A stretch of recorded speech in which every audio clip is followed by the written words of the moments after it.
बृहस्पति देव की महिमा अपरंपार है। बृहस्पति देव जिस पर अपना हाथ फेर देते हैं उनकी भाग्य को बदल देते हैं। निर्धन को ओधन कर देते हैं, अबाजिन को पुत्र दे देते हैं, कुमारी कन्या का सुंदर वर दे देते हैं। तो आइए बृहस्पति देव की कथा श्रवण करते हैं। भक्त जनों, आज बृहस्पतिवार है। आप बृहस्पति भगवान की आज आप लोग कथा सुने। बृहस्पतिवार का जो लोग बृहस्पति देव के श्रद्धा भक्ति से कथा सुनते हैं उस पर बृहस्पति देव प्रसन्न हो जाते हैं। बृहस्पति देव की जय हो, बृहस्पति देव की जय हो। प्राचीन समय की बात है। एक नगर में एक बड़ा व्यापारी रहता है। वो जहाज़ों में माल लाद कर दूसरे शहरों में भेजा करता है। वो जिस प्रकार अधिक धन कमाता है उसी प्रकार जी खोलकर दान भी करता है, परंतु उसकी पत्नी अत्यंत कंजूस है। वो किसी को एक डमरी भी नहीं देने देती है। एक बार सेठ जब दूसरे देश में व्यापार करने गया तो पीछे से बृहस्पति देव ने साधु भेष में उसकी पत्नी से भिक्षा मांगने आई। व्यापारी की पत्नी बृहस्पति देव से बोली, हे साधु महाराज, मैं इस दान और पुण्य से तंग आ गई हूँ।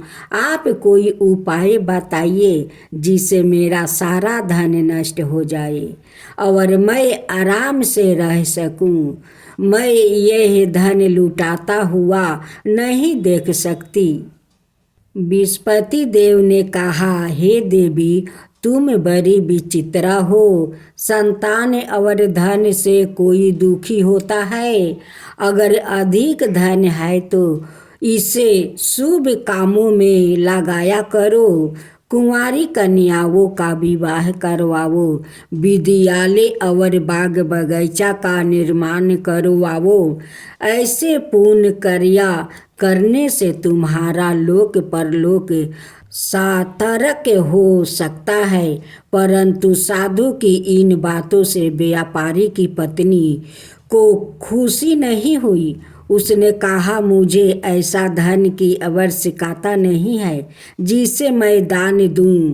तब बृहस्पति देव बोले, यदि तुम्हारी ऐसी इच्छा है तो तुम एक उपाय करना। 7 बृहस्पतिवार घर को गोबर से लिपना, अपने केश को पीली मिट्टी से धोना, केशों को धोते समय स्नान करना, व्यापारी से हजामत बनाने को कहना, भोजन में मांस मदिरा खाना, कपड़े अपने घर धोना।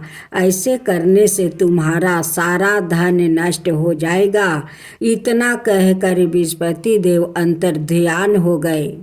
व्यापारी की पत्नी ने बृहस्पति देव के कहे अनुसार 7 बृहस्पतिवार वैसे ही करने का निश्चय किया। केवल 3 बृहस्पतिवार बीते थे कि उसी समस्त धन संपत्ति नष्ट हो गई और वो परलोक सिधार गई। जब व्यापारी वापस आया तो उसने देखा कि उसका सब कुछ नष्ट हो चुका है। उस व्यापारी ने अपनी पुत्री को संताना दी और दूसरे नगर में जाकर बस गया। वहाँ वो जंगल से लकड़ी काट कर लाता और शहर में बेचता। इस तरह वो अपना जीवन बिताने लगे। एक दिन उसकी पुत्री ने दही खाने की इच्छा प्रकट की, लेकिन व्यापारी के पास दही खरीदने के पैसा नहीं थे। वो अपनी पुत्री को आश्वासन देकर जंगल में लकड़ी काटने चला गया। वहाँ एक वृक्ष के नीचे बैठे अपनी पूर्व दशा पर विचार कर रोने लगा। उस समय बृहस्पतिवार था। तभी वहाँ बृहस्पति देव साधु के रूप में सेठ के पास आए और बोले, हे मनुष्य, तू इस जंगल में किस चिंता में बैठा है? तब व्यापारी बोला, हे महाराज, आप सब कुछ जानते हैं। इतना कहकर व्यापारी अपनी कहानी सुनाकर रो पड़ा। बृहस्पति देव बोले, देखो बेटा, तुम्हारी पत्नी ने बृहस्पति देव का अपमान किया है, इसी कारण तुम्हारा यह हाल हुआ है। लेकिन अब तुम किसी प्रकार की चिंता मत करो। तुम गुरुवार के दिन बृहस्पति देव का पाठ करो। 2 पैसे के चने और गुड़ को लेकर जल के लोटे में शक्कर डालकर वो अमृत और प्रसाद अपने परिवार के सदस्यों और कथा सुनने वालों में बांट दो। सवाए भी प्रसाद और चरण मृत लो, भगवान तुम्हारा अवश्य कल्याण करेंगे। साधु की बात सुनकर व्यापारी बोला, महाराज, मुझे तो इतना भी नहीं बचता है कि मैं अपनी पुत्री को दही लाकर दे सकूं। इस पर साधु जी बोले, तुम लकड़ियाँ शहर में बेचने जाना। तुम्हें लकड़ियों के दाम पहले से चौगुने मिलेंगे, जिससे तुम्हारे सारे कार्य सिद्ध हो जाएगा। उसने लकड़ियाँ काटी और शहर में बेचने के लिए चल पड़ा। उसकी लकड़ियाँ अच्छे दाम में बिक गई, जिसे उसने अपनी पुत्री के लिए दही लिया और गुरुवार की कथा हेतु चना गुड़ लेकर कथा की और प्रसाद बांट कर सवाए भी खाया। उसी दिन से उसकी सभी कठिनाइयाँ दूर होने लगी। परंतु अगले बृहस्पतिवार को वो कथा करना भूल गया। अगले दिन वहाँ के राजा ने एक बड़े यज्ञ का आयोजन कर पूरे नगर के लोगों के लिए भोजन का आयोजन किया है। राजा की आज्ञा अनुसार पूरा नगर राजा के महल में भोजन करने गया, लेकिन व्यापारी वो उसकी पुत्री तनिक विलंब से पहुँचे। अंत उन्हों दोनों को राजा ने महल में ले जाकर भोजन करवाया। जब वो दोनों लौट कर आए तभी रानी ने देखा कि उसकी खूंटी पर टंगा हार गायब है। रानी को व्यापारी और उसकी पुत्री पर संदेह हुआ कि उसका हार उन दोनों ने ही चुराया है।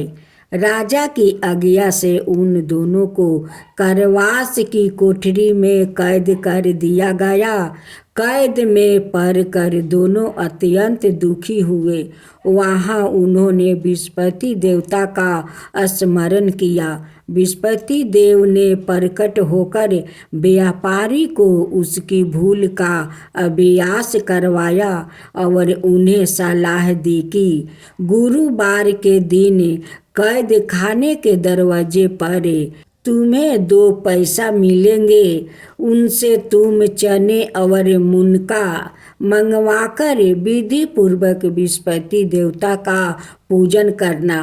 तुम्हारे सब दुख दूर हो जाएंगे। बृहस्पतिवार को कैद खाने के दरवाजे पर उन्हें 2 पैसे मिले। बाहर सड़क पर एक स्त्री जा रही थी। व्यापारी ने उसे बुलाकर गुड़ और चने लाने को कहा। इस पर वो स्त्री बोली, मैं अपनी बहू के लिए गहने लेने जा रही हूँ, मेरे पास समय नहीं है। इतना कहकर वो चली गई। थोड़ी देर बाद वहाँ से एक और स्त्री निकली। व्यापारी ने उसे बुलाकर कहा कि हे बहन, मुझे बृहस्पतिवार की कथा करानी है, तुम मुझे 2 पैसे का गुड़ चना ला दो। बृहस्पति देव का नाम सुनकर वो स्त्री बोली, भाई मैं तुम्हें अभी गुड़ चाना लाकर देती हूँ। मेरा एकलौता पुत्र मर गया है। मैं उनके लिए कफन लेने जा रही थी, लेकिन मैं पहले तुम्हारा काम करूँगी, उसके बाद अपने पुत्र के लिए कफन लाऊंगी। वो स्त्री बाजार से व्यापारी के लिए गुड़ चाना ले आई और सवाए भी बृहस्पति देव की गाथा सुनी। गाथा के समाप्त होने पर वो स्त्री कफन लेकर अपने घर गई। घर पर लोग उसके पुत्र की लाश को राम नाम सत्य है कहते हुए शमशान ले जाने की तैयारी कर रहे थे। स्त्री बोली, मुझे अपने बेटे का मुख देख लेने दो। अपने पुत्र का मुख देख कर उस स्त्री ने उसके मुंह में प्रसाद और चरणामृत डाल दिया। प्रसाद और चरणामृत के प्रभाव से वो पुनर्जीवित हो गया। पहली स्त्री जिसने बृहस्पति देव का निरादर किया था, वो जब अपने पुत्र के विवाह हेतु पुत्र वधू के लिए गहने लेकर लौटी और जैसे ही उसका पुत्र घोड़ी पर बैठकर निकला, वैसे ही घोड़ी ने ऐसी उछाल मारी कि वो घोड़ी से गिरकर मर गया। यह देख स्त्री रो रो कर बृहस्पति देव से क्षमा याचना करने लगी। उस स्त्री की मिनती से बृहस्पति देव साधु भेष में वहाँ पहुंचकर कहने लगे, देवी तुम्हें अधिक विलाप करने की आवश्यकता नहीं है। यह बृहस्पति देव का अनादर करने का कारण हुआ है। तुम वापस जाकर मेरे भक्त से क्षमा मांगकर कथा सुनो, तब ही तुम्हारी मनोकामना पूरी होगी। जेल में जाकर उस स्त्री ने व्यापारी से माफ़ी मांगी और कथा सुनी।